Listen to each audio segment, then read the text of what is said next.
subs. It was one of my very first videos. And it didn't get many views. Like, I did a few like that of obscure things that never got seen, and it took me a while to realize that they weren't being searched for. That's why they weren't being found. When you're a bigger channel, it doesn't matter if you do something creative, because your fan base, your subs, will watch it just because it's yours.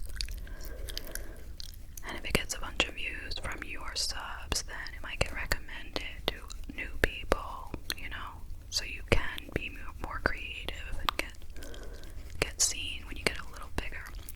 But as I said, if you don't care at all about the views and you just want to do what you want to do, then that is totally an acceptable way to go. There's lots of people doing that. And you really shouldn't bother doing things that you don't want to do, you know?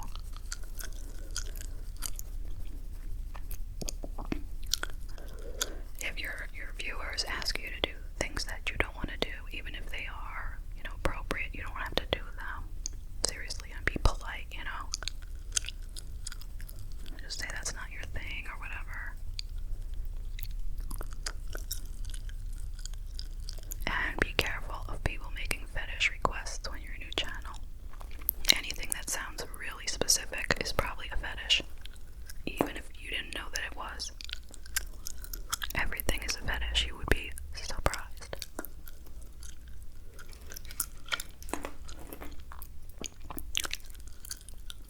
I don't even know what are these things in the background, like kitchen appliances. Let me do his toenails.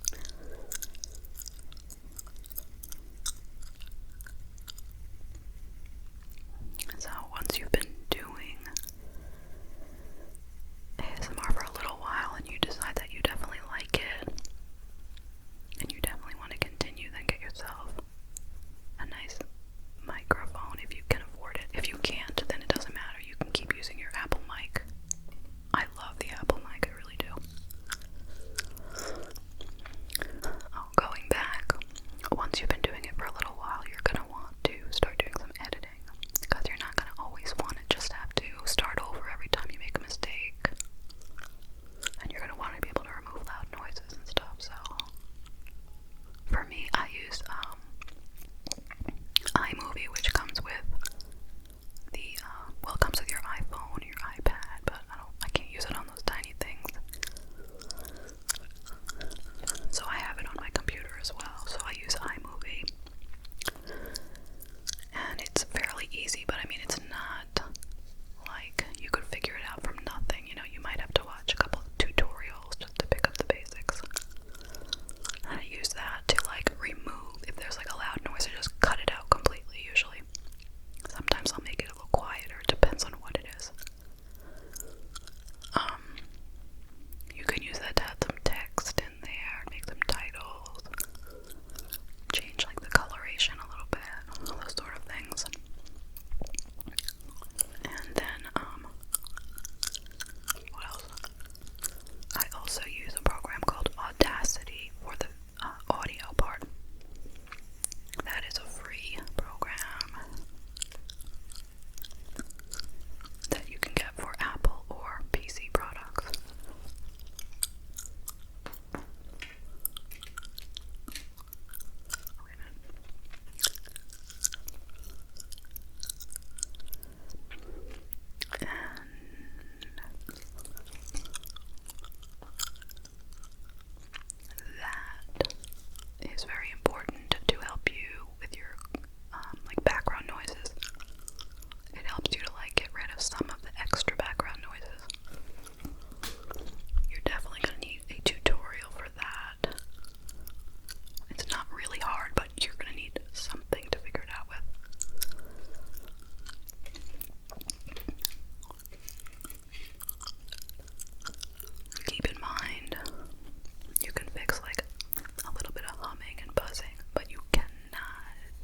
would say most people really